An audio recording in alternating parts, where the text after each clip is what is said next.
On a stormy night at a children's hospital, a powerful father stood in despair as he watched his only son lie barely breathing in the emergency room. Even the top doctors were helpless, unable to find the cause, forced to watch the boy grow weaker by the hour. When everything seemed hopeless, an elderly black cleaning woman stepped in and pointed out a gap in their diagnosis. But instead of listening, the department head belittled her, insulted her, and threw her out. None of them knew they had just driven away the only person who could save the child. Before we go back, let us know where you're watching from. And subscribe, because tomorrow I've got something extra special for you. Rain hammered against the wide glass windows of St. Gabriel Medical Center. The pediatric ICU glowed under the sterile hum of fluorescent lights, cold blue, merciless. Luca Valenti, 8 years old, lay motionless on the hospital bed. His skin was flushed, his breathing shallow, heart racing at 180 beats per minute. A small red rash shimmered and disappeared on his neck, like it was teasing life and death. 12 doctors crowded around his chart. The air reeked of caffeine, latex, and fear. Dr. Charles Benton, mid-40s, tall, crisp, every inch of him polished to Harvard perfection, stood at the head of the group. The Rolex on his wrist caught the light each time he gestured at the monitor. Vitals unstable, he muttered, flipping through test results. Cultures negative, inflammatory markers inconclusive. A young resident tried to speak, voice trembling. Could this be infectious myocarditis? Benton didn't look up. Or maybe an alien flu doctor, please. Let's think before we guess. The others went quiet. No one wanted to challenge him. Outside the glass, Marco Valenti stood frozen, one hand pressed to the window. His tailored suit hung loose, now tie half undone, eyes bloodshot. The man who owned half the city looked small against the sterile white light. He barked into his phone. "Get me Dr. Winters in Boston, now. I don't care what time it is." Pause. His voice rose. "I said, wake him up. Tell him it's Marco Valenti. I'll pay whatever he asks." He ended the call, then dialed another. "Put me through to Director Reynolds. No, tell him it's urgent. My son is in ICU. Yes, tonight." His hand trembled as he spoke. "Do something, damn it." Behind the glass, Luca's chest rose and fell too fast. The monitor beeped red again, a warning, a countdown. Marco's voice cracked. "Jesus Christ. What's happening in there?"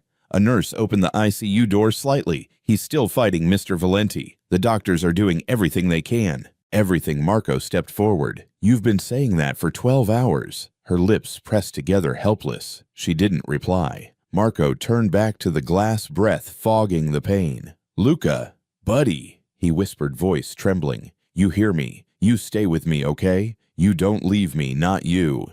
Inside, Benton gestured briskly. "Let's increase fluids, run another panel, and call for cardio consult." His tone was clipped, efficient, mechanical. A resident hesitated. "Sir, his heart rate's still at 180. I said increase fluids. We stabilize before we speculate." The nurse complied. Machines beeped louder. Luca's fingers twitched once weakly. Marco caught it through the glass and pressed his palm harder against the window. "That's it, son. That's it. I'm right here." The clock above the ICU door read 3:12 a.m. The second hand ticked forward, steady, cruel. Marco's phone buzzed again, another call, another promise that went nowhere. He hung up mid-sentence and slammed the phone against the wall. His voice was hoarse now.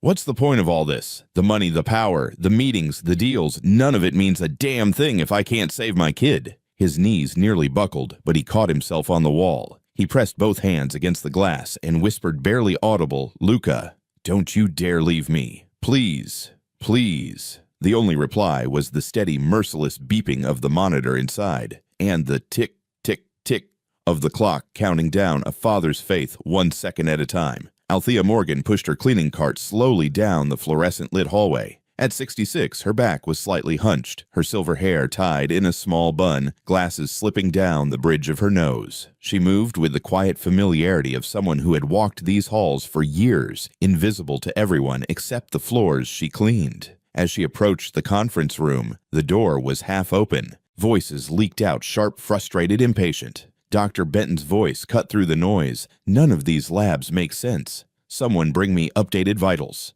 A resident rushed toward the ICU printer, nearly colliding with Althea. "Move, please. This area is for professionals." Althea stepped aside silently, but her eyes drifted to the sheet he carried. Temperature chart, rash progression, heart rate spikes. Her heart dropped. Oh, Lord. No, Not again, she whispered. She froze, staring at the sheet. Fever spikes every 6 hours. Rash disappears and returns. Tachycardia. Conjunctival irritation noted at 1:40 a.m. It was all there. A pattern she knew by heart. A pattern she had once taught interns to look for. A pattern that had saved lives. Kawasaki. Incomplete presentation. Dear God, why weren't they seeing it? She swallowed hard, then pushed her cart closer to the doorway. Inside, 12 doctors clustered around a table littered with printouts. Bent and paced like a frustrated king denied answers. Could this be Tox syndrome, Miss C, something exotic? Their voices layered on top of each other, but none of them said the word she knew. Althea cleared her throat gently. Excuse me. Sirs, ma'ams. The fever pattern she didn't even finish. The room erupted in laughter. A resident snorted. No way. The janitor wants to give a differential. Another whispered loudly. Maybe she binged Grey's Anatomy. Benton didn't laugh. He stepped forward with icy disdain. His Rolex caught the ceiling light as he pointed at her. Who let her linger here? Remove her. Now. 2 security officers approached instantly. Come on, Miss Morgan, the first guard said softly, embarrassed for her. You know the rules. A resident added, this is a restricted medical consult. Stick to mops, please. The words stung like hot needles. As they guided her out, Althea's eyes flicked to the glass wall of the ICU. She saw Luca's small, chest-heaving skin, pale lips cracked. His tiny hand twitched the same way another boy's hand had twitched in her memory decades ago. A boy she had saved. A boy with the same symptoms. Her throat tightened. The guards let go of her once she was in the hallway. She stood still, one hand gripping the metal edge of her cleaning cart. Her knuckles turned white. Her mind whispered, they're wrong. They're blind. That child is slipping away, and I can see exactly what's killing him. A rush of old ghosts surged back the hospital in Baltimore, her white coat, her students the babies she had pulled back from the brink, and the day everything was taken from her. She blinked hard. Not now. A child needed her. Her cleaning cart rattled as she steadied herself. Her heartbeat thudded painfully in her ears. Tears welled, but she didn't let them fall. No, she murmured under her breath, I'm not walking away. Not from this. Not from him. She turned toward the ICU hall the same direction Marco was standing in, helpless and cracking apart. A decision settled in her bones. If the doctors wouldn't hear her, the father would. The hallway outside the pediatric ICU was painfully quiet, the kind of quiet that pressed against the ears until every breath sounded too loud. Althea Morgan stood there with her cleaning cart in front of her fingers, curled so tightly around the handle that her knuckles lost their color. Her chest rose in short, shaky breaths. The humiliation from minutes earlier still burned under her skin. Her cheeks were warm, and her throat felt thick, as if her body refused to swallow the shame forced down her by a room full of doctors who did not see her as anything but a woman with a mop. She closed her eyes for a moment. Do not break Althea, not now. That boy is dying in there. Do not walk away. When she opened her eyes again, Marco Valenti was still inside the ICU, his body hunched over his son. He was speaking to Luca softly, though no one could hear the exact words. His hand stroked the boy's hair in small, shaky motions. His shoulders trembled. That sight alone made something old and painful rise in Althea's chest, the instinct to protect the instinct that had not died, no matter how much the world tried to bury it. She inhaled deeply. Her decision was already made. She turned toward him.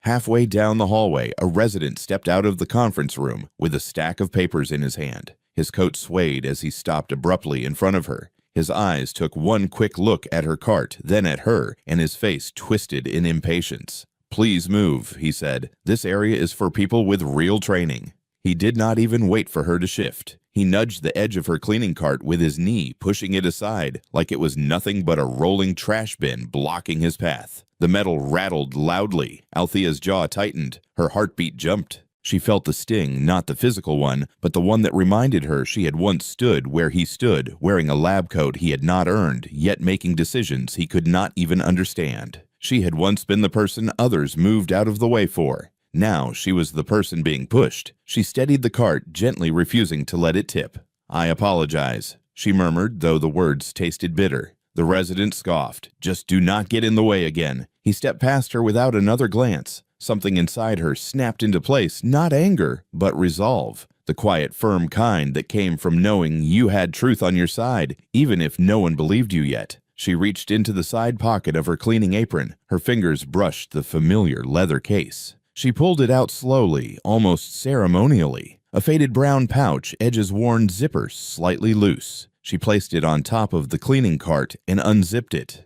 Inside lay the stethoscope. It was old. The tubing had lost some of its shine, and the metal felt cool under her fingertips. But she had polished the chest piece just the night before. She always polished it, not for the world, for herself. A reminder of the life she once lived. Beside the stethoscope was a thick stack of papers folded neatly. Old case notes, printouts faded from time. Margins filled with handwriting, her handwriting dense tight filled with arrows and circles. Words underlined twice, sometimes 3 times. She gently lifted the first page. The top line read in bold marker, atypical Kawasaki patterns easy to miss. Do not overlook. Her throat tightened again. She gathered the file under her arm, lifted the stethoscope carefully, and stepped forward. She approached the doorway of the conference room again. The doctors were still inside, voices layered on top of each other, throwing around words like myocarditis, sepsis, autoimmune, and rare infection. But none of them sounded sure. Their voices were sharp from stress, not clarity. Dr. Benton stood tall at the head of the group, flipping through papers with exaggerated frustration.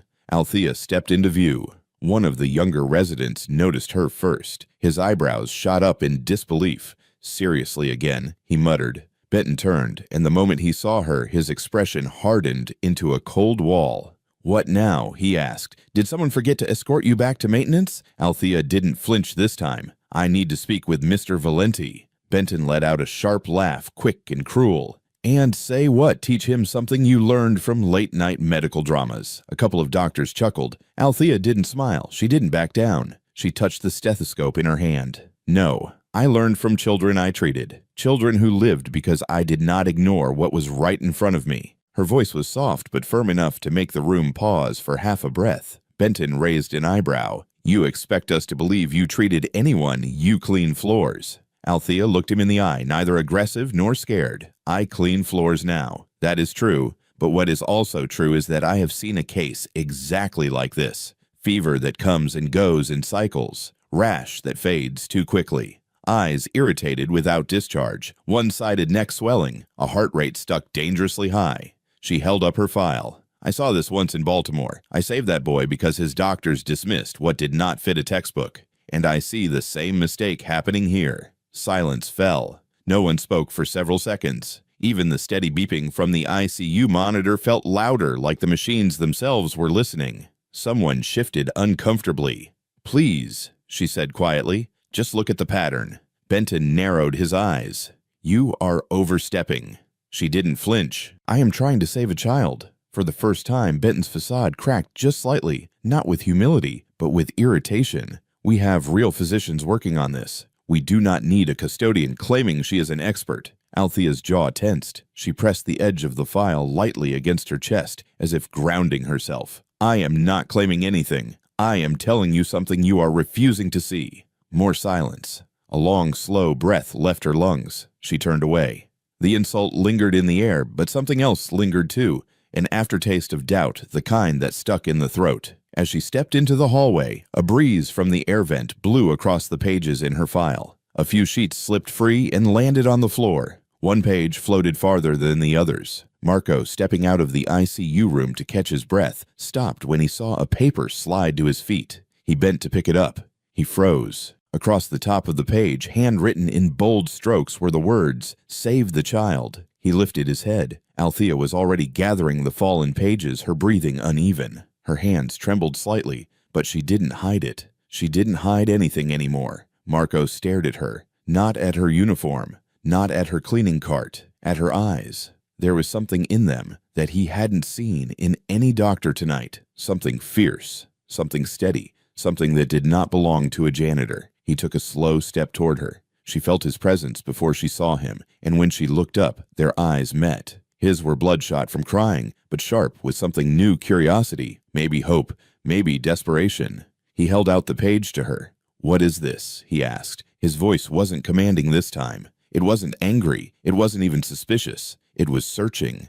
Althea swallowed, suddenly aware that her heart was thudding hard inside her chest. "This," she whispered, "is what your doctors are missing." She clutched the file to her chest. The stethoscope glinted under the fluorescent lights, casting a small, bright reflection on the floor. Marco's eyes followed the light. When he looked back at her, something had shifted. He wasn't looking at a woman who mopped hallways. He was looking at someone who might give him the one thing no one else could: a chance.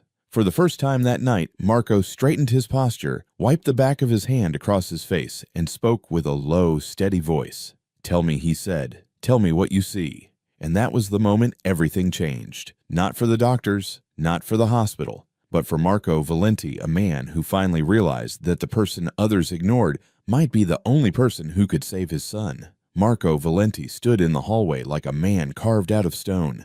His eyes were locked on the paper he had just handed back to Althea, the words "save the child" still echoing in his mind. He felt his pulse in his throat heavy and uneven, as if his body already understood something his mind had not caught up to yet. He looked at her hands first. They were steady now, resting on top of the thick file she carried. Then he looked at her face, the deep lines of age, the exhaustion, the quiet strength that had not cracked even after the humiliation she had just suffered. Her chest rose and fell with slow, intentional breaths. She looked like someone fighting her own trembling, but refusing to let the world see it. And despite everything, she still stood tall. Marco swallowed hard and spoke with a low voice that carried both disbelief and hope. "You said they are missing something." Althea nodded once firm. "Yes. What is it?" His voice cracked slightly. He cleared his throat and tried again. "What are they not seeing?" Althea tightened her grip on the file. Her nails pressed into the cardboard, leaving faint marks. She took one small step closer to him, careful not to make abrupt movements, as if she knew he was hanging on to the last strand of hope he had left. "I know what your son has," she said softly, but the certainty in her tone made the air shift. Marco blinked. His breath caught in his chest. "Say it." "Kawasaki," she said. "Atypical Kawasaki disease." His eyes narrowed, trying to sort through the word he had never heard before. "Kawasaki, what is that?" She took a deep breath, steadying her voice. "It is an inflammatory disease that targets the blood vessels, especially the coronary arteries. Children can die if it is not treated quickly." Marco's shoulders tensed. A small tremor ran through his left hand. "Jesus."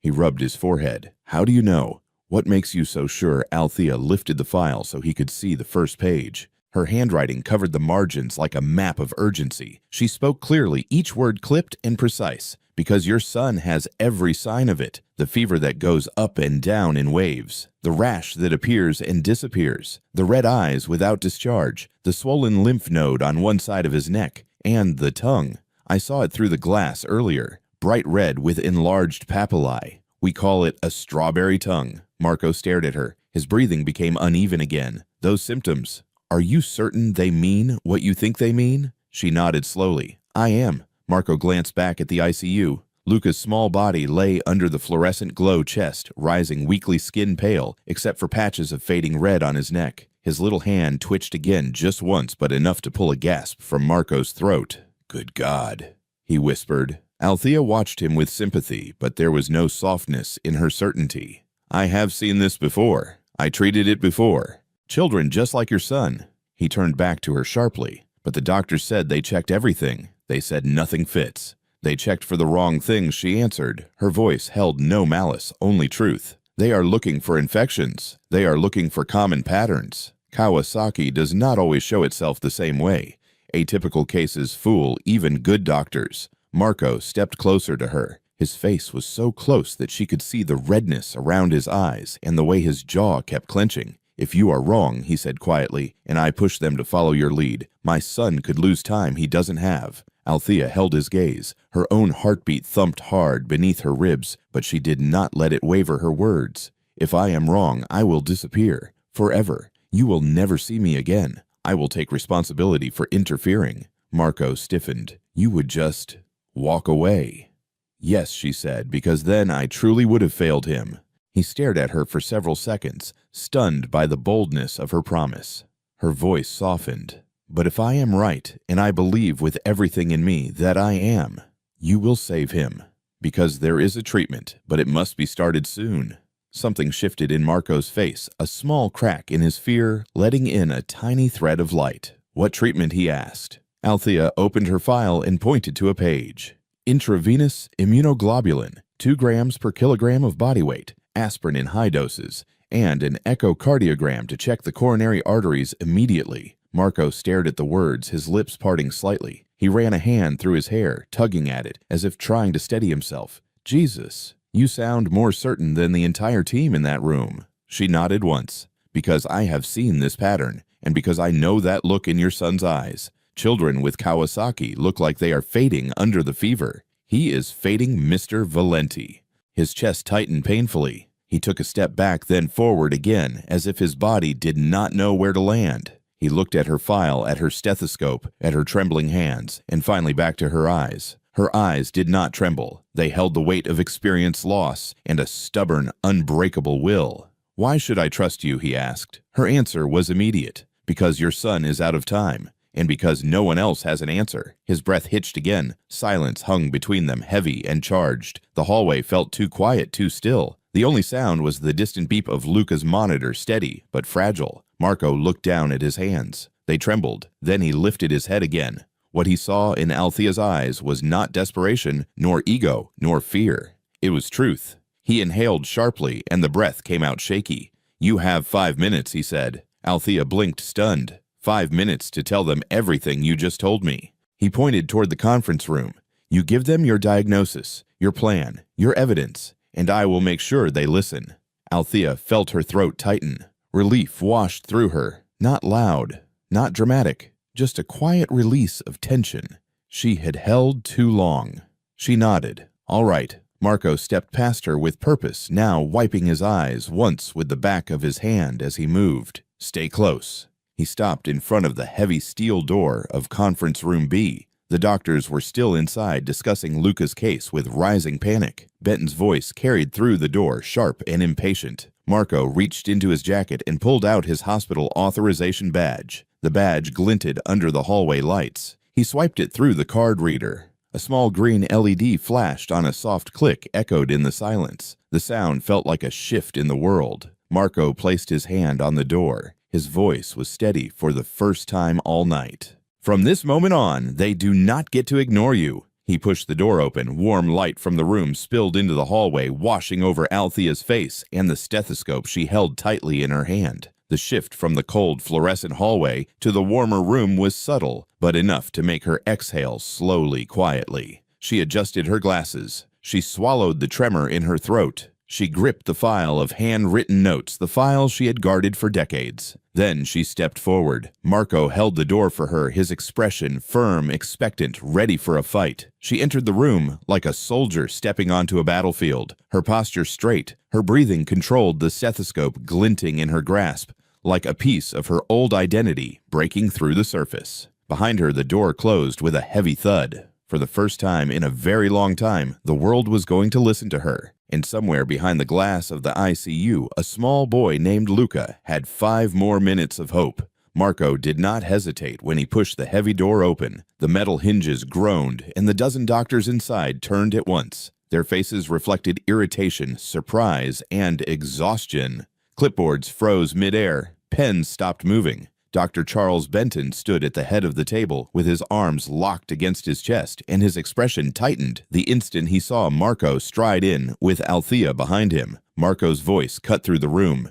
It was deep, raw, and furious. "This meeting is over. All of you will listen to her." A ripple of shock moved across the room. Chairs shifted. A bottle of hand sanitizer clattered. A young resident blinked rapidly, as if he misheard. Benton stepped forward, jaw clenched. "Excuse me. Are you out of your mind?" He pointed at Althea with a stiff, trembling hand. "She is a custodian, a janitor. You expect us to take medical advice from her." Marco took one step closer, lowering his tone but sharpening every word. "I expect you to shut up and listen. That is what I expect." A heavy silence fell.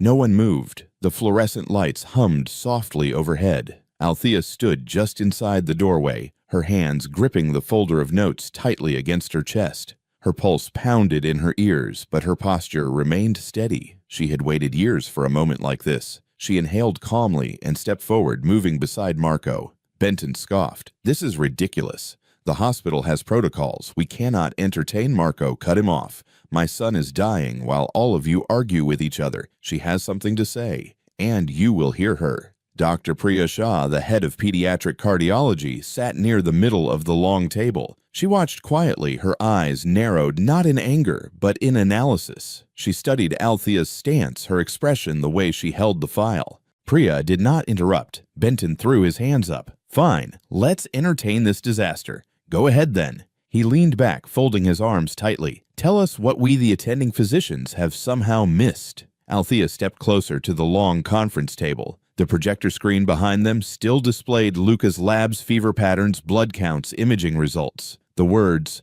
"possible myocarditis," were scribbled in yellow highlight. She spoke in a low, calm tone. "You are treating symptoms one at a time. Fever here, rash there, heart rate over there. But none of you are looking at the full picture." A few residents shifted in their seats. One of them whispered, "She's bold." Benton rolled his eyes. "All right then, enlighten us. What is the full picture?" He tilted his head mockingly. "And before you speak, do tell us where you studied medicine. Was it late-night television, online quizzes?" Marco's hands curled into fists. Althea did not react. Her voice stayed level. "You are missing the diagnosis because you expect it to look perfect. Kawasaki disease rarely looks perfect. Atypical cases are harder to catch." The room stiffened. Several doctors exchanged uncertain glances. Benton stepped forward, his voice sharp. "Kawasaki impossible. He does not meet the full criteria." Althea nodded once, not the textbook ones, but the critical ones. "Yes, he does." She raised a page from her file and placed it on the table. "Here, look." Dr. Priya Shah leaned in slightly. Althea continued. "Fluctuating fever that spikes and drops repeatedly. Transient rash. Conjunctival redness without discharge. Unilateral cervical lymph node swelling. Strawberry tongue. Persistent tachycardia."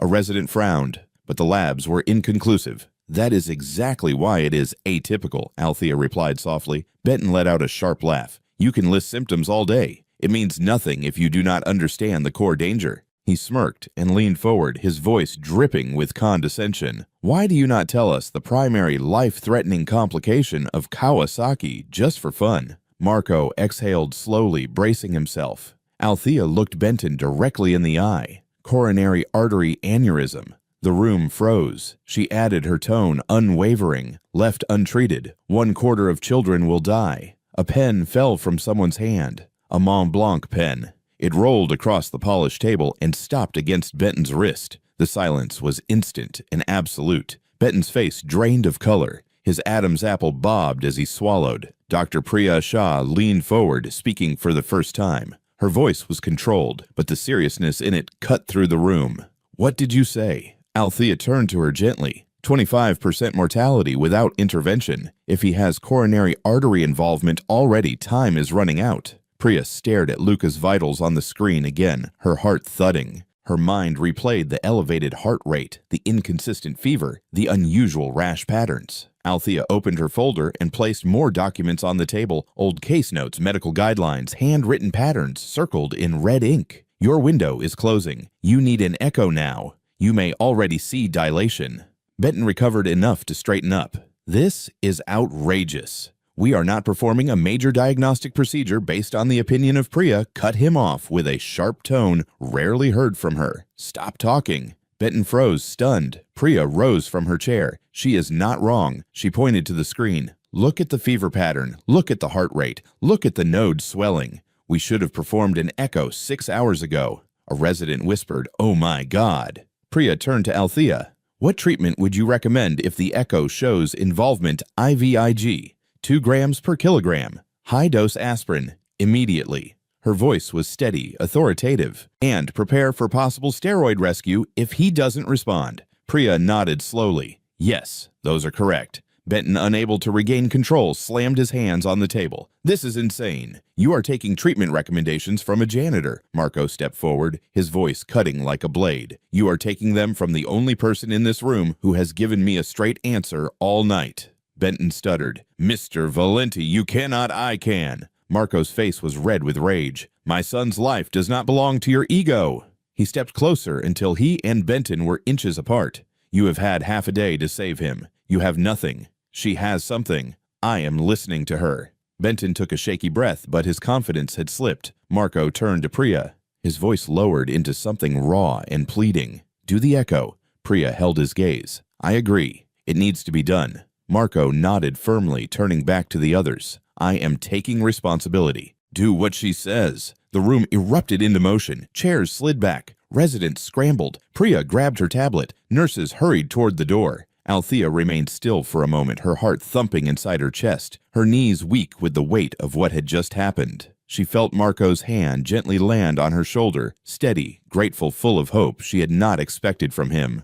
She looked around. The projector screen now displayed the words highlighted in bold blue Kawasaki Diagnostic Constellation. The fluorescent light above flickered once, then steadied, casting a faint silver reflection across her glasses, her stethoscope, her worn file, all the tools she had hidden for too many years. Finally, after a lifetime of being dismissed, her words were moving people. Her knowledge was saving someone. And for the first time in a very long time, Althea allowed herself to breathe. Her battle was not over. But she had won this round, not with power, not with position, but with truth. The hallway outside the echocardiography suite felt unnaturally still. It was the kind of stillness that made every breath echo inside the chest. Marco stood just beyond the double doors, hands pressed against the cool glass panel, staring at the dim room where his son now lay beneath a large monitor. His heart beat hard, slow, and uneven, as if matching Luca's fragile rhythm inside that machine.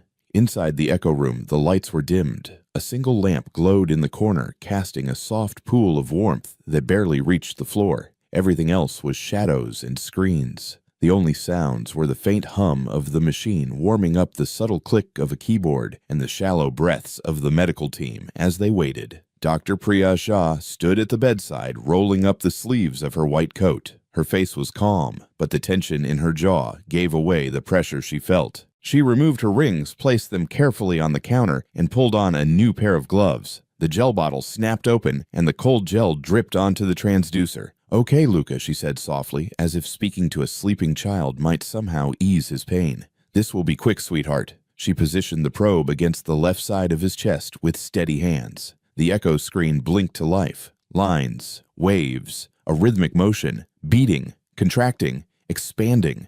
The room held its breath. Althea stood near the wall, hands clasped in front of her. She tried to stay out of the way, but the weight of the moment pressed heavily on her chest. Her eyes did not blink as she watched every shift of the grayscale image. Dr. Benton stood near the foot of the bed, arms tightly folded, jaw clenched. His face had turned pale, and even though he tried not to show it, the slight tremor in one hand betrayed him. This was the test. He didn't want to see the test that could prove every certainty he clung to wrong. The probe moved slightly. A section of the heart appeared sharper, the edges clearer. Priya narrowed her eyes. "Hold on. Let me change the angle." She shifted the probe just a little, pressing down more firmly. She froze. A soft gasp escaped the throat of a resident. The coronary artery came into view, specifically the left anterior descending artery, the LAD. Priya leaned in. No. The artery's outline appeared on the screen. The walls slightly expanded, the lumen wider than it should be. It pulsed irregularly, the dilation undeniable. Priya's voice cracked not from fear, but from certainty. Kawasaki. She swallowed. She's right. This is Kawasaki disease. Another resident whispered under their breath. Jesus. She nailed it. The room fell silent, unbearably silent. The only sound was the faint swooshing noise of the Doppler flow as red and blue waves danced over the artery. Z-score data populated in the bottom corner of the screen. Greater than 2. A diagnostic threshold. A 3-second pause filled the room, long, heavy, and unforgettable. Dr. Benton's lips parted as if to speak, but no words came out. His Adam's apple moved slowly as he swallowed hard. His knees seemed to soften under him, and he reached for the counter to steady himself. His voice finally emerged in a hoarse whisper. No, it can't be. But the screen didn't lie. Priya looked at him, then back at the monitor. It is, she said. He has coronary involvement. We should have checked earlier. Althea stepped forward slightly. Her voice was soft but firm. Do not waste another minute. Everyone turned toward her. There was no arrogance in her tone, no gloating. No satisfaction from proving them wrong. Only urgency. Life or death urgency. We have the evidence, she said. Start IVIG immediately. High-dose aspirin. The longer you wait, the more the vessel walls weaken. Priya nodded without hesitation. She's absolutely right. A nurse rushed toward the door. I'll prep the medication. Another nurse followed. I'll alert pharmacy. Althea remained still, watching the room burst into motion. Benton's face stayed frozen, eyes locked on the screen. His voice was barely audible. "I should have seen it. I should have caught it." Althea looked at him, her expression neutral. "You were looking for what you expected, but diseases do not always play by rules." He didn't respond. Inside the echo room, Luca lay quietly unaware that his life had just taken a sharp turn toward hope. Priya wiped the gel from his chest, pulled off her gloves, and turned to the team. "Prep the IV, double-check dosages, and get the aspirin ready now." Outside the glass, Marco watched the chaotic movement in the room. Doctors moving fast, nurses whispering orders, screens flashing. He pressed his forehead against the glass, breath fogging a small circle in front of him. "What's happening?" he asked aloud, even though no one outside the room could hear him. Inside, Priya stepped out to speak to him. She opened the door slowly, her expression a mix of exhaustion, disbelief, and relief. "Mr. Valenti," she said gently. Marco straightened his voice, barely a whisper. "Tell me." Priya nodded. She was right. Marco blinked. "Kawasaki." "Yes," Priya confirmed. "Your son has coronary artery dilation. It's early, but it is there. We're starting treatment immediately." Marco's knees wobbled. His hand flew to his mouth. His chest rose with a shaky inhale, then fell in a tremor. "Oh God. Thank you. Thank you." He pressed a palm against the glass again, watching them hook up the IV line, watching his son's still too fast breathing, watching hope return to the room. Inside, Althea stood quietly near the back wall. She didn't step forward. She didn't take credit. She didn't try to insert herself into the flurry of medical activity. She simply watched as the team moved with new purpose. Priya stepped to her and spoke in a low voice filled with genuine respect. "I don't know how you recognized it so fast." Althea lowered her eyes. "I learned the hard way a long time ago that flu-like symptoms can be deadly if you don't look at the whole picture." Priya nodded slowly, her gaze drifting back to the echo still frozen on the screen. "Well, you saved him." For the first time since entering the room, Althea allowed herself a small, quiet breath. Not a sigh of relief, just a release of pressure. She had been holding the truth in her chest since the moment she saw the boy through the ICU window. Now that truth had a face on a screen. Benton stepped closer, staring at the echo image. His eyes glistened, not tears exactly, but something dangerously close. He clenched his jaw. "I missed it," he muttered. "I really missed it." Althea didn't answer. She didn't need to. The echo had spoken louder than any argument in the conference room. Marco watched as the nurses administered the IVIG slowly and cautiously, his hand pressed against the glass palm, trembling with every beep of the machine. He whispered to himself, "Fight Luca. Stay with me, please." Inside, Priya adjusted the drip rate. "We'll start slow," she said. "Make sure he tolerates it. Then we increase." A nurse nodded. "Vital signs stable for now." Another whispered, "God, I can't believe this. She really saw it before all of us." Priya replied softly, "Experience comes in many forms." Althea stayed near the corner. Her eyes moved from the echo screen to Luca's small form, then to Marco, whose face had softened with cautious hope. For the first time that night, he looked like a father being pulled back from the edge. The echo machine continued to hum. The image on the screen remained frozen, a slightly widened coronary artery pulsing with the stubborn resilience of a child fighting for his life. No metaphor, no embellishment, just truth. Althea finally exhaled, steady, controlled grounding herself. She touched the stethoscope around her neck, brushing her thumb along the cool metal, letting its weight remind her who she really was. And then she whispered softly, barely audible, but certain, "We're not too late." The ICU felt different after the echocardiogram. Hope had entered the room, quiet but real, and everyone could feel it. The IVIG infusion ran slowly into Luca's small arm, drop by drop, while the soft flicker of the monitor lights created a rhythm that almost resembled calm. But calm never lasts in a place built for emergencies. The first 2 hours passed with the team checking vitals every few minutes. Priya hovered near the infusion pump, adjusting the rate with the caution of someone who understood exactly how delicate this treatment was. Benton stood behind her, unusually quiet, watching every number and waveform as if trying to redeem himself through vigilance. Althea remained standing near the corner, her posture straight, her eyes steady on Luca. She didn't speak, didn't interfere. She only watched her mind, calculating, remembering, preparing. She knew treatment was never a straight line. She knew storms often came right when people began to relax. Marco stood outside the glass palms pressed against it, eyes locked on his son. His lips moved in a silent prayer. His chest rose and fell with unsteady breaths. Every few seconds he whispered, "Please, please God, please." Inside the team worked under dim lights. Then it happened. A sharp alarm sliced through the room, shrill, violent, and unmistakably wrong. The monitor flashed angry red, heart rate skyrocketing, blood pressure collapsing, oxygen saturation dropping. The pump beeped frantically as if warning them of danger approaching fast. Priya's eyes widened. "Stop the infusion." A nurse lunged forward and slammed the stop button. The IVIG drip froze mid-line. "His pressure is falling," another nurse shouted. "Severe hypotension. His heart rate is climbing 170, 180. Benton pushed forward, face pale. "This is anaphylaxis. Get epinephrine." "No," Althea's voice cut through the panic like a blade. Everyone turned toward her. She stepped out of the shadows and into the bright emergency lights, her face illuminated in red pulses from the alarm panel. She moved slowly, but with absolute certainty, like someone who had lived this moment before. Her voice was firm.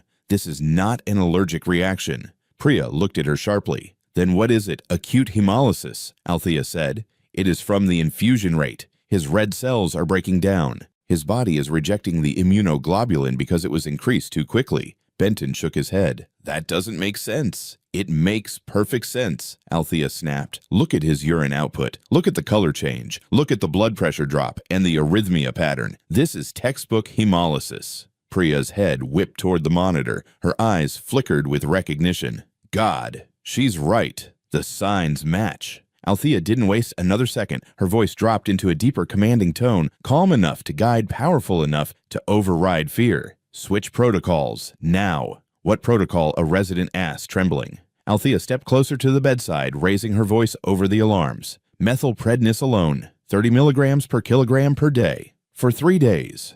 A nurse blinked. 3 days high-dose steroid therapy, yes, Althea said, and start dopamine. 5 micrograms per kilogram per minute. His cardiac output is crashing. His vessels are dilating too fast. He needs hemodynamic support immediately. Priya didn't hesitate. "You heard her. Move." Nurses rushed around the bed, hands flying across buttons and tubing. One grabbed the steroid vial from the emergency drawer. Another adjusted the IV lines. The infusion pump beeped in protest as settings were rapidly switched. Benton stared stunned at how quickly the situation had changed. This is dangerous. "It's more dangerous to do nothing," Priya snapped. "But we don't have evidence we have a dying child," she fired back. The red emergency lights strobed across the room, casting sharp angles of shadow along the walls and onto frightened faces. The sound of machines had become chaotic alarms, rushing footsteps, clicking pumps, the hiss of oxygen. Marco's heart seemed to stop completely. His forehead pressed harder against the glass.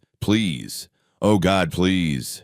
His voice cracked, trembling as he squeezed the rosary in his fist. His hands shook so violently the beads slipped between his fingers. Inside the room, a nurse called out, "Steroids ready, dopamine primed." Priya turned to Althea. "Confirm the dose one more time." Althea nodded steadily. 30 milligrams per kilogram per day. Continue for 3 days. He will stabilize if we support him long enough. Priya didn't question her again. "Administer it," she ordered. A syringe connected to Luca's IV line. The pump beeped steadily as the dose entered his system. Another nurse started the dopamine drip, the electronic pump making sharp clicking sounds as it calibrated the rate. Click, click, click. The sound was maddeningly slow, like time dragging its feet when every second mattered. Luca's monitor still blared warnings, heart rate soaring, blood pressure, unstable oxygen dipping. Priya leaned over the bed. "Come on, Luca, stay with us. Stay with us, baby." The boy's small chest rose with shallow breaths, each one weaker than the last. Benton's voice cracked. "He's not responding." Althea turned to him, her eyes burning with the fire she had kept buried for decades. "Give it a minute." There was silence. Only alarms. Only chaos. Marco pressed his hands together, shaking violently, whispering faster and faster. "Please, please, please. Take me instead. Not him." Inside, Priya watched the monitor, breath held tight in her chest. 1 second, 2 seconds, 5. The line still spiked irregularly. Althea leaned over Luca, her voice a whisper only he could hear. "It's okay, sweetheart. Your body is just scared, but we're right here. We know what to do. You hold on." 10 seconds passed. The heart rate began to fall. Slowly. Not enough, but lower. 170. 165. Blood pressure nudged upward. A nurse gasped. "It's working." Priya exhaled in relief so deep it seemed to come from her bones. "Keep the rate steady." Marco saw the shift in the room through the glass and dropped his head, tears falling. "Thank you. Thank you." But Althea didn't move. She stayed right where she was, eyes locked on the monitor body, tight with focus. She knew how unpredictable crises were. She'd seen children swing between life and death within minutes. She wouldn't celebrate early, not when Luca's muscles twitched with each heartbeat, not when the sweat on his forehead glistened under emergency lights. Benton approached her slowly, his voice hollow. "How did you know? How could you be that sure?" She didn't look at him. "I've treated children with this exact complication before. If you go too fast, the body breaks its own blood cells trying to fight the infusion. Steroids calm that storm. Dopamine buys time." He swallowed hard. I should have known." Althea finally glanced at him, her expression tired but firm. "Then learn from it. That's what medicine is supposed to be. Learning, not ego." Benton dropped his gaze. Inside the room, the emergency lights slowly dimmed as the alarm softened. Vital signs steadied enough for the nurses to breathe again. Marco slid down the wall outside, covering his face with both hands, sobbing from sheer relief. His shoulders shook with every exhale. Priya turned to Althea. "We'll keep adjusting. We'll monitor him minute by minute." Althea nodded. "Good. That's exactly what he needs." She stepped back into the shadowed corner, finally allowing herself a long, slow breath. Her hands trembled slightly only now, revealing the fear she hid during the crisis. She clasped them together, grounding herself, letting the adrenaline ease. In the dim room, Luca looked small and fragile, but his monitors began to settle into steadier patterns. His chest rose a little easier. For the first time since the alarm sounded, the air felt breathable again. Marco pressed his hand to the glass, whispering through tears, "Fight, son. Just fight." And inside, under red lights fading to steady white, Althea whispered the same thing to herself. "He's not done yet." 90 minutes later, the ICU did not feel like the same room. The red emergency lights were off. The alarms were quiet. The monitors still hummed, but the tone had changed. The frantic rhythm had softened into something steady, something almost calm. Luca lay on the bed, smaller than ever, under the white blanket, but his chest rose in slow, even breaths now. The angry red flush on his skin had faded. A thin sheen of sweat still covered his forehead, but his face no longer looked twisted with pain. The storm inside his body was finally easing. On the monitor above him, his heart rate hovered at 95 beats a minute. Not perfect, but human. Manageable. Controlled. Priya stood on his left side, one hand resting lightly on the rail of the bed, the other holding a clipboard she had not written on for a while. She kept glancing from Luca's face to the monitor and back again, as if she did not quite trust the numbers yet. Her breathing matched the beeping, slow and focused. Althea was on the other side near Luca's feet. Her hands were laced together in front of her. Her shoulders had dropped just a little from where they had been earlier, no longer tight, and braced for disaster. Her eyes were tired but alert. She watched the boy's chest rise and fall, as if each breath were a small miracle. Benton stood a few steps back near the counter. He was not commanding anymore. His arms were not folded in superiority. They hung loose at his sides. His shoulders slumped. His gaze was fixed on the monitor, and his face looked older than it had at the beginning of the night. The weight of what almost happened sat heavy on him. Outside the glass, Marco had not moved far. He still stood pressed close to the window, but now his hands were not slamming or shaking with rage. One palm rested flat against the glass, the other held a plastic cup of water he had picked up, without thinking, from the small table behind him. The water inside trembled just slightly as his fingers shook. Inside the room, a nurse announced softly, "Heart rate holding in the 90s. Blood pressure is improving. Oxygen is good." Priya nodded, her voice low. "Keep an eye on him. But this is much better."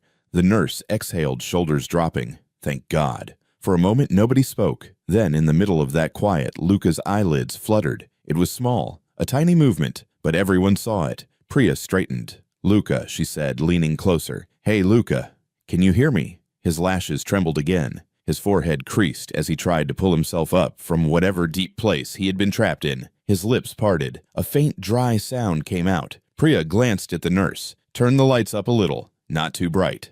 The overhead lights shifted from cold white to a softer, warmer tone. The harsh shadows in the room gentled. For the first time that night, the ICU felt less like a battlefield and more like a place of recovery. Luca's head turned slightly toward the sound of Priya's voice. His throat worked as he swallowed. Then, in a small, cracked whisper that made every adult in the room freeze, he said, "Mom, water." Priya's chest tightened. A nurse's hand flew to her own mouth. Even the machine seemed to pause for a second. Outside the glass, the cup in Marco's hand shook so hard that the water inside rippled against the sides. His eyes widened. His face crumpled. He pressed closer to the glass. "Oh my God," he breathed. "Luca." Inside, Priya smiled softly, fighting the emotion building in her own chest.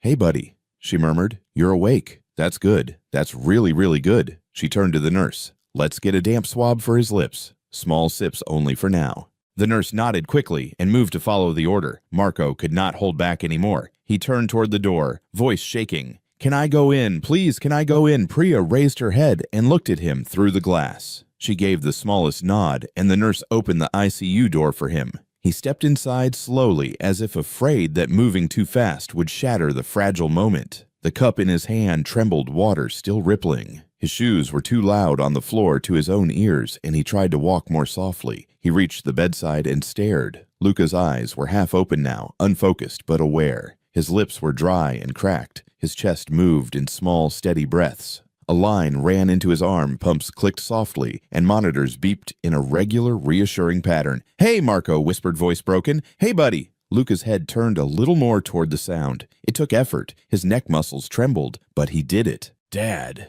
He breathed barely audible. Marco's face collapsed completely. Tears spilled over and ran down his cheeks without pause. He set the cup of water down on the small rolling table next to the bed, and the plastic moved just enough for the water inside to quiver again. He took his son's small hand carefully between both of his, afraid to squeeze too hard. His fingers shook around that little hand. He bent down and pressed his forehead to it. "You scared the hell out of me," he whispered, voice shaking with a mix of relief and leftover terror. "Don't ever do that again. You hear me? Do not ever do that again." His shoulders shook as he cried, but this time it was not the cry of a man watching his world fall apart. It was the cry of a man who had just been given something back that he thought he had already lost. In the background, a nurse placed a pre-moistened swab into Priya's gloved hand. Priya gently touched it to Luca's lips. "Here," she said softly, "a little moisture. You asked for water, remember? We have to be careful, but we heard you."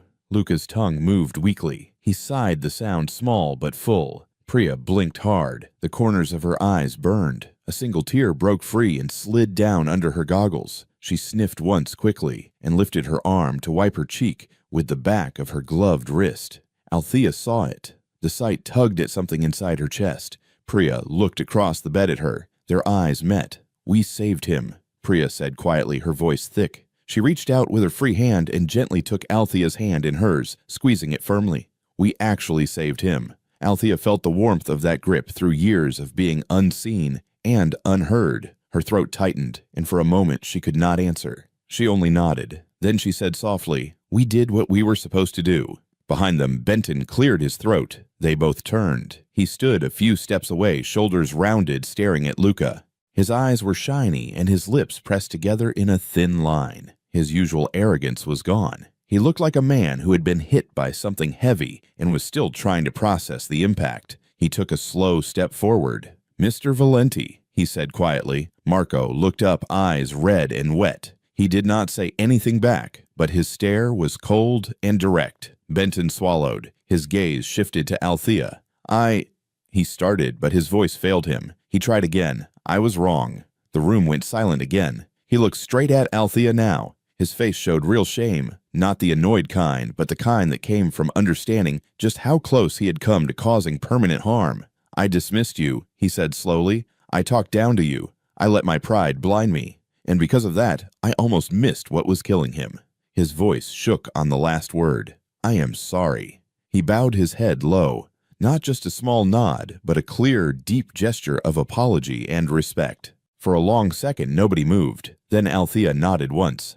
"Crying over it will not help him," she said quietly. There was no cruelty in her tone, only a plain, solid truth. "But learning from it will help the next child." Benton nodded, still looking at the floor. Althea's eyes softened just a little. She let the pause sit, letting everyone feel it. Then she added, "We are here to save lives. That is the only reason any of us should be here." Her words hung in the air, simple and heavy. Marco looked at her over the bed, his expression full of something new, respect, gratitude, and a deep, quiet awe. Priya squeezed her hand again as if to say, "She is right." Outside the ICU, the hallway lights glowed a warmer shade as the night went on. Inside the room, the glass of water on the table sat still, now no longer trembling. Luca's heart kept beating at its new steady pace, and for the first time since this nightmare began, everyone in that room finally allowed themselves to believe they had turned the curve. And for tonight, life had won. 3 days later, the pediatric wing felt like a different world entirely. The tension that had once gripped the ICU had dissolved into something warm, bright, and unmistakably hopeful. Sunlight streamed through the wide hallway windows, spilling across the floors in soft golden streaks. Nurses walked with lighter steps. Residents laughed again. Even the monitors seemed to beep at a more cheerful pace. Luca Valenti was running. Not walking, not sitting, not recovering. Running. His small sneakers squeaked against the polished floor as he darted from one end of the hallway to the other, giggling so loudly that nurses poked their heads out of rooms just to smile at the sound. His cheeks were rosy again. His hair bounced when he turned. His laughter echoed off the walls, full bright alive. Marco jogged behind him, breathless but laughing. "Slow down, buddy. You just scared 10 years off my life. Don't make it 20. Luca spun around, arms wide. "I feel good, Dad. I feel really good." Marco caught him and lifted him high into the air, spinning once. His eyes glistened as he set Luca back down gently. He glanced toward the staff lounge where Althea stood, watching with a soft smile. He mouthed thank you. She nodded, eyes warm behind her glasses. Moments later, the morning grand rounds began. Doctors, residents, nurses, and students filled the auditorium rows of white coats and scrubs, creating a sea of anticipation. The overhead lights dimmed slightly as Dr. Priya Shah stepped up to the podium. She cleared her throat, adjusted her glasses, and clicked to the first slide on the projector. A title appeared, "Atypical Kawasaki Disease, a case saved by timely recognition." There was a ripple of whispers. Priya continued, "This case nearly ended in tragedy. 12 specialists missed the pattern. All lab results looked normal, symptoms were fragmented, but there was one person, one clinician, who looked at the whole picture." She paused. Then clearly, firmly, she said, "Diagnosis was achieved because of clinical consultant Althea Morgan." The room froze. And then it erupted. Chairs shifted. Hands flew together. People stood.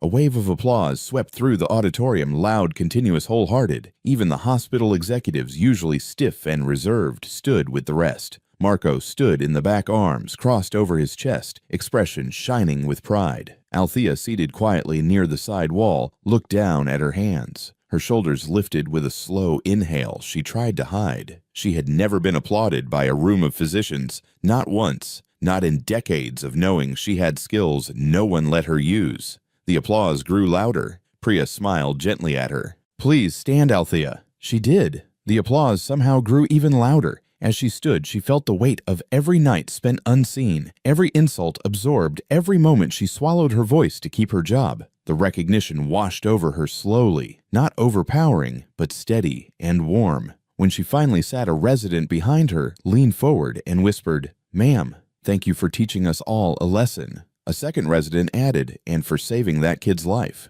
Althea only nodded. After the conference, the story broke online. A journalist from a local station had already caught wind of the event. By afternoon, the headline was everywhere: "Hospital Janitor Saves Child's Life After 12 Doctors Miss Diagnosis." Another headline read, "Hidden Genius Woman in Custodial Uniform Identifies Rare Kawasaki Case." And the one Marco personally paid to feature on several platforms, "Never judge by uniform, the woman who saw what others didn't." The comments poured in. "Hire her officially. This is why diversity matters. Medical bias almost killed that child. Give her her license back." Inside the hospital's administrative wing, the board convened. They reviewed the case. They reviewed her background. They reviewed the testimonies of Priya, the residents, and even Benton, who admitted on record that without Althea, the boy might not have survived. A week later, a framed document appeared in the pediatric hallway near the ICU. Beautiful wooden border, glass front, crisp hospital letterhead. It read, "Appointment Clinical Diagnostic Advisor, Althea Morgan, consulting under departmental supervision."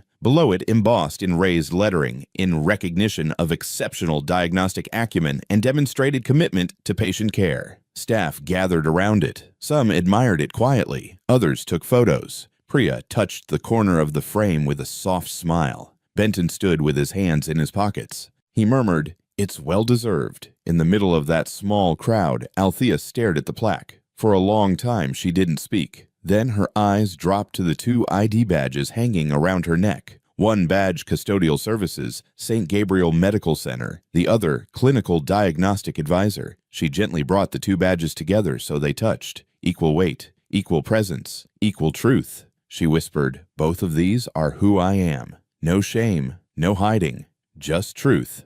But the ripple effect didn't end with her.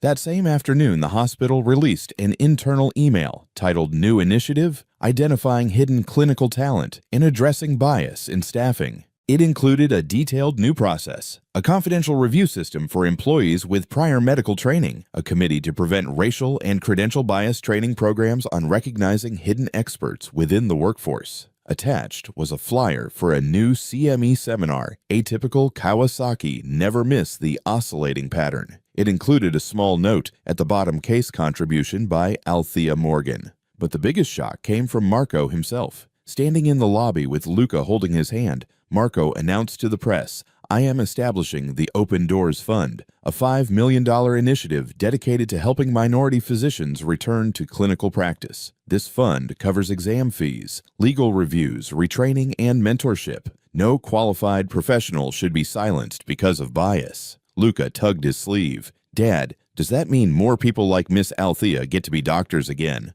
Marco ruffled his hair gently. "Yeah, kid. That's exactly what it means." A reporter asked Mr. Valenti why create this fund. Marco looked at Althea, who stood a few feet away. "Because my son is alive," he said, thanks to someone the world overlooked. Althea felt her chest tighten, not painfully, but with something deep, something full. She didn't cry, but her eyes glistened.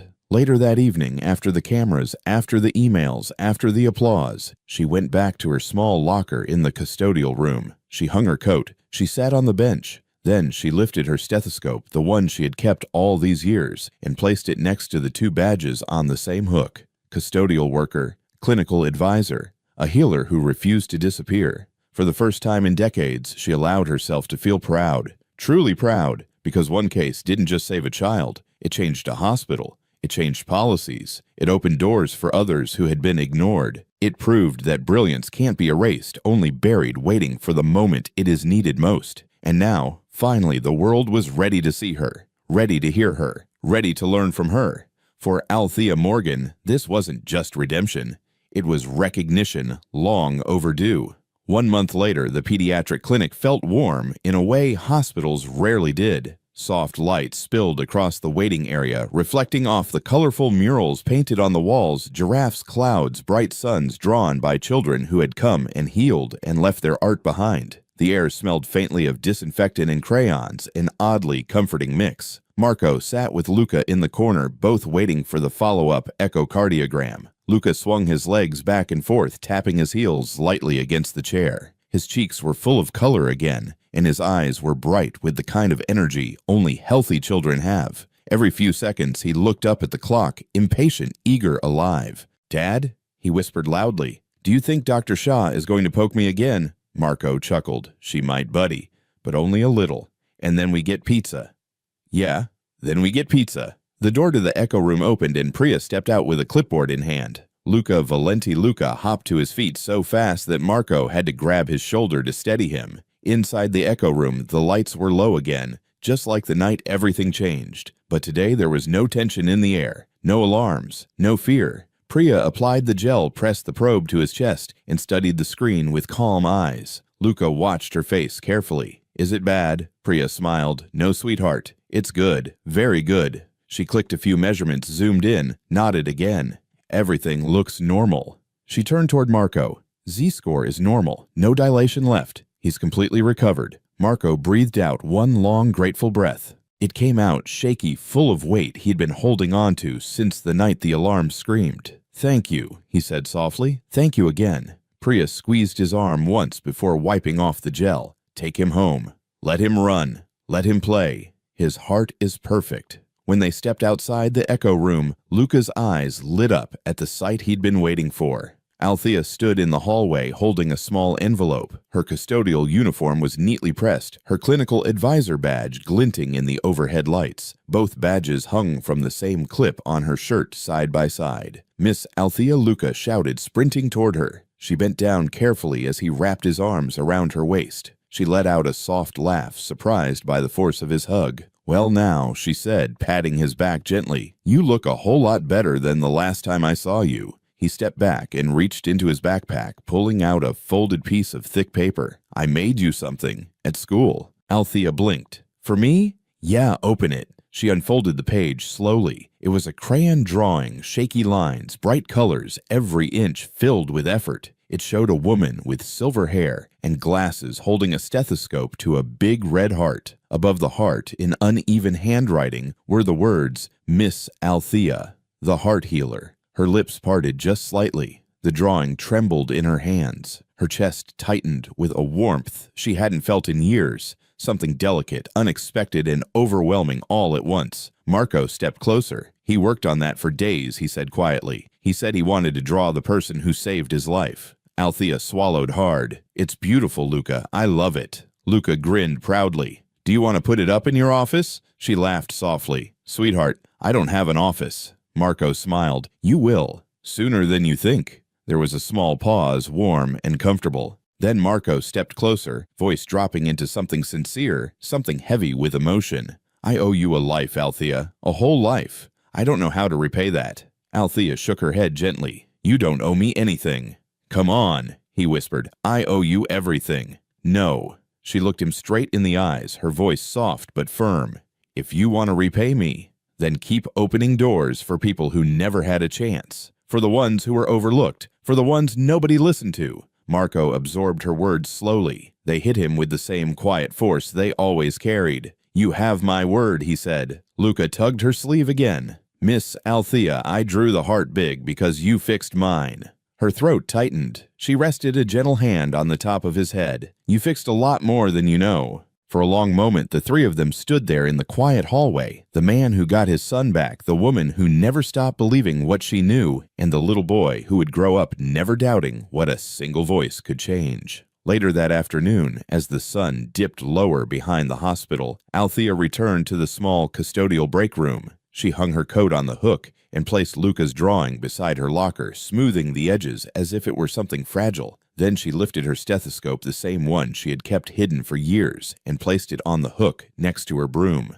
Side by side, two tools of healing, two identities she no longer had to choose between. She stood there for a moment, letting the warm yellow light settle around her. The badges above her swung gently, custodial services and clinical diagnostic advisor, tapping against each other with a soft, rhythmic sound. In the distant hallway, a child laughed Luca's unmistakable laugh. And somewhere outside, faint but steady rain began to fall against the windows, soft and unthreatening, like a reminder of the night everything changed. The narrator's voice closes the moment low and sure. "Do not ask who wears the white coat. Ask who is willing to do what is right when the clock runs down to minutes." The camera lingers 3 seconds on the drawing, a bright red crayon heart and shaky letters spelling Althea. Then the final image settles on the broom and the stethoscope hanging together, bathed in warm light, perfectly still, perfectly symbolic. And the story fades out, not with alarms or chaos, but with the soft sound of a child's laughter blending into the gentle rain.